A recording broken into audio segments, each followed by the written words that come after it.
Next, we will have our keynote speaker, Dustin Lance Black, who is a writer, director, and producer who has won an Academy Award for his screenplay for the film Milk. Recent projects include Rustin and Under the Banner of Heaven, and he will be speaking about how media is uniquely positioned to help young people thrive. Give it up.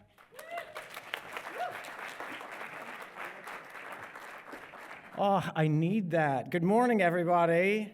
I just drove in from Palm Springs this morning. Oh my God, I was listening to the news the whole way. This is some chaotic shit we're living in these days, guys. Sorry, Yalda, for the language. All right. Yalda said, would you come and speak to some of these issues? And of course I said yes, because I've also used this program in my work, and I'll get to that in a bit. But I also I also know this is a really critical time for this kind of conversation about the power of media to help young people and how we help young people help us move the future in a positive direction. And for me, it starts with that word I just used when I came in here, when that alarm went off this morning at 5 a.m., and I knew I was up against traffic, and I knew I had to check the polls again, because that's really useful. And I did, and my brain starts buzzing, and things start feeling chaotic, really chaotic. And I go, okay, I remember this feeling. I've had this feeling where the world just feels like it's on a knife's edge a few times in my life already. And in those times, I start to, and I think young people often start to lean into an idea that that's going to lead to catastrophe. And I think a lot of us in this room are going, depending on how you're voting and where your politics are, there's a 50-50 chance of absolute catastrophe. And it's scary. But it's certainly not the first time I've felt that in my life. It's not the first time in the course of human history that we felt that chaos could lead to catastrophe. And I'm here to say there's another way, especially to y'all who put out content and tell stories and do the important listening before you tell the stories. There's also the kind of chaos that leads to creativity, that leads to progress. That chaos isn't necessarily always a terrible thing as long as we pay attention to it and know what to do with it. And let me tell you just a few little stories about how I've tried in my life to use chaos in a constructive fashion and how. It doesn't start off positively, though. Let me tell you. My first chaos story was when I was it was early 2000s. I was in my 20s still. I had just watched, and I'm a gay guy. By the way, a gay guy from a Mormon family, already pretty fucking chaotic, all right? And George W. Bush, as you recall, had just run and won on a platform of banning marriage equality nationally. So, and I'm a love bug, so I was like, I want to get married one day. I want to do all that. I want to have that sort of respect and protection of my love and my family one day. And I just watched an entire nation come together in unity to make sure that could never happen. It felt horribly chaotic. And one of the things I did, because I was lucky enough to have a mentor, I didn't have this program yet, but I was lucky enough to have a mentor that said, well, dig in, man. It's not the first time. And one of the very first steps, for those of you in development, when you're sitting in chaos to see if you can make it productive is, well, psychologists would say experiment. Start experimenting. What writers can do is start researching, start asking questions. One of the things this group does so incredibly well. For me, and it's a bit counterintuitive, when I'm in the present tense and I'm feeling like things are about to fall apart, I tend to look to the past.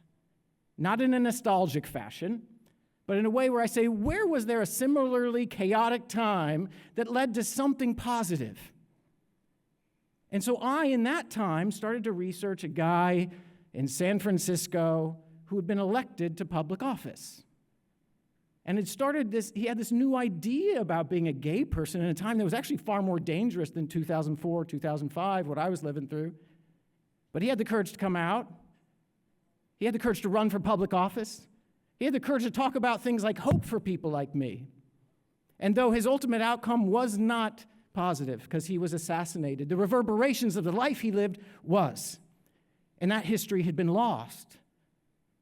People weren't talking about it anymore. There had been a documentary in the early 80s, but that was a long time ago at this point. And so I start to play and trial, as psychologists would say you might do when faced with chaos. And I start playing and trialing with the screenplay. I start seeing, is there anything I can do with this? Is there anything that starts to speak to the future, not the past, about this story? And in those trials, I shared the screenplay with some people.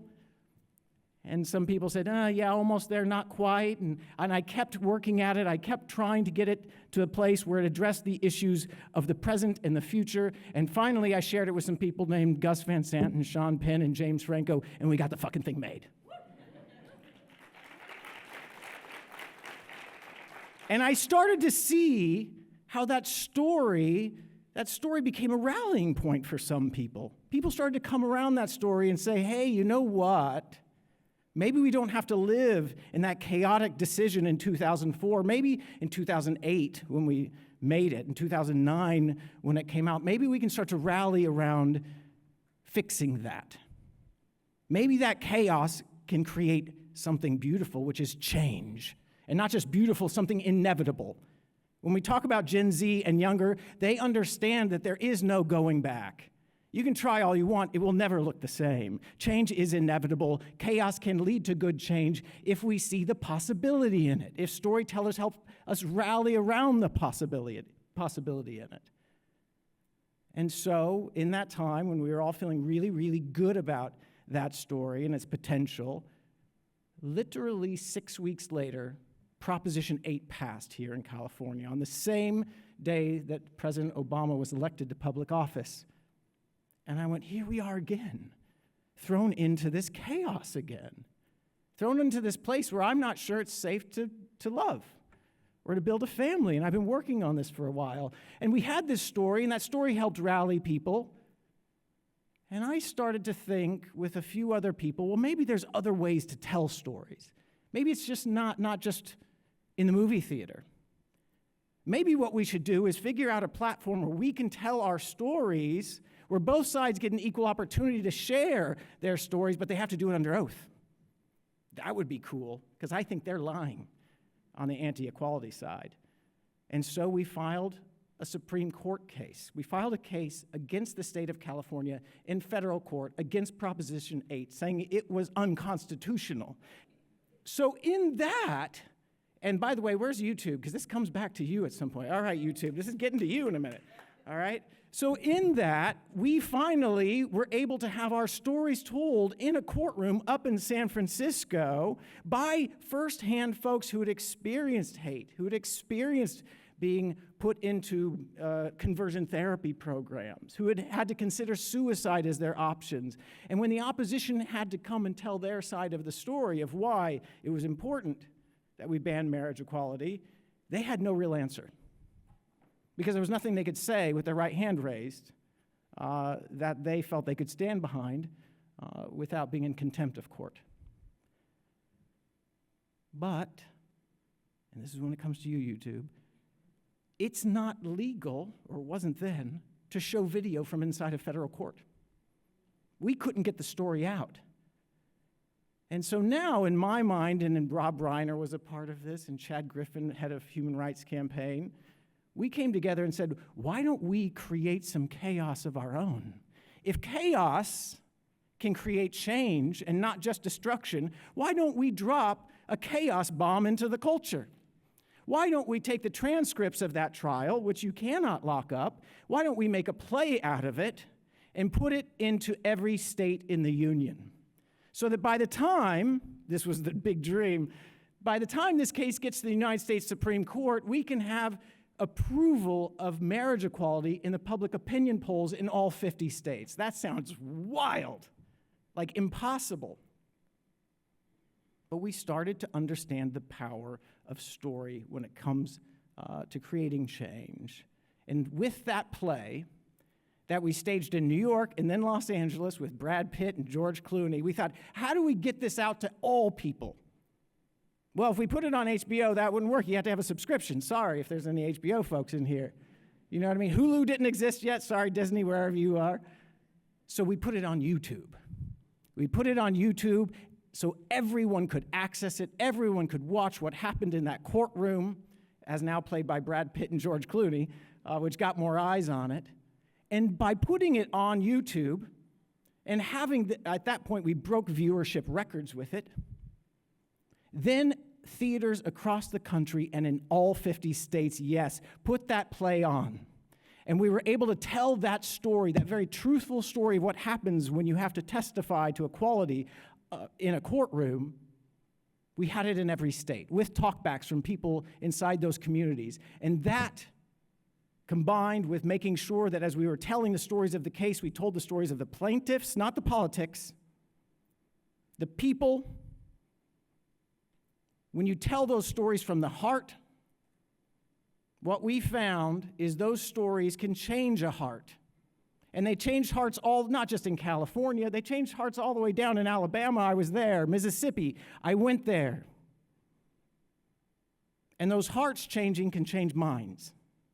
That's how you do it. You don't start here. When I was listening to that damn, I was listening to CNN and MSNBC and all those channels on the radio and the satellite radio on the way here, and I hear all these people advocating for things I agree with, but I'm like, you're hitting here. Stop it. This isn't how you create change, baby.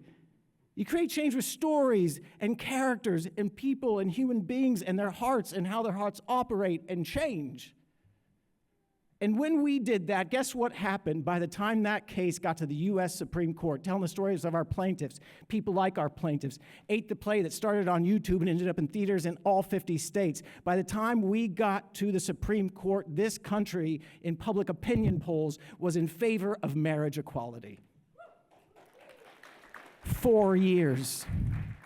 4 years. That is the power of personal storytelling. And so, with that success, that was 10 years ago now, guys. With that success, I've gone on to try and do some other things. And one of the struggles I've found, and now I'm just going to heap praise upon you, Yalda. One of the things I've struggled with is I'm no longer a guy in my 20s. There's a lot of distance now between me and that generation that understands change and the necessity for change and the necessity to lasso chaos into something positive. There's a lot of distance now. I'm a little safer, a little more stable. I know I'm going to be okay.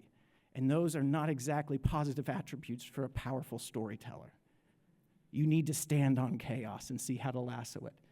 And one of the wonderful things that happened when I started developing a television series that had to do with young people who are trying to figure out where their feet stood. One of the wonderful things that happened is Yalda said, we have a group of those young people, and they will read your scripts, and they will tell you where you're fucking up, where you sound like a dinosaur, where you're getting it wrong. And they did. They did. This idea, because all of us at the time were watching Euphoria, who were like, in our 40s or 50s going, whoa, wow, these kids are crazy. Like, this is cool stuff. And the kids are watching it saying, shut up. We don't care about that. The sex bit's easy. We can log on to any website in the world for that now. It's so accessible. Where are friendships? Where are those bonds that we're going to make in our community that are going to help us feel stronger when the floor, when the ground feels like it's cracking open and it's weak? And so I want to say to you guys who are programming, who are developing, listen to Yalda. Listen to what these kids are saying. Because not only is it going to get you higher numbers, because you're going to be showing them what they are, right? That's what you're going to be showing them that mirror. But you're also going to hopefully be telling them the stories of how this moment of absolute chaos can be their opportunity to create positive change in the world and to move the world forward. You in this room have that power, and thank you, Yalda, for creating the program that makes that possible. Thank you. Thank you, guys.